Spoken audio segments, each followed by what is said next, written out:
Hello viewers, welcome to my botanical place. আশা করি আপনারা সবাই ভালো আছেন, আমিও ভালো আছি। এই যে দেখুন, এগুলো আমার বোগানভেলিয়া গাছ। এই বসন্তকালেও কি সুন্দর ফুল ফুটেছে, সব গাছ ভর্তি ফুল।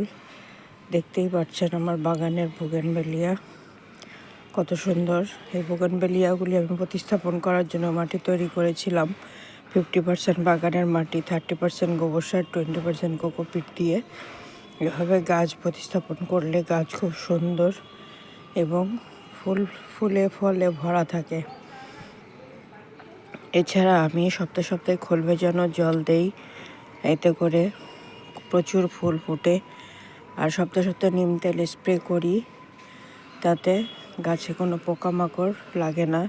এতে দেখুন কত ফ্রেশ এবং সুন্দর আছে। এই বসন্তকালেও বোগানভেলিয়া ফুল কত ফুটেছে। এই ফুল সাধারণত শীতকালে বেশি ফোটে, বুঝতে পারছেন। ভিডিওটি ভালো লাগলে প্লিজ সাবস্ক্রাইব করবেন, সাবস্ক্রাইব করে আমার পাশে থাকবেন। আজকে আসি, টাটা।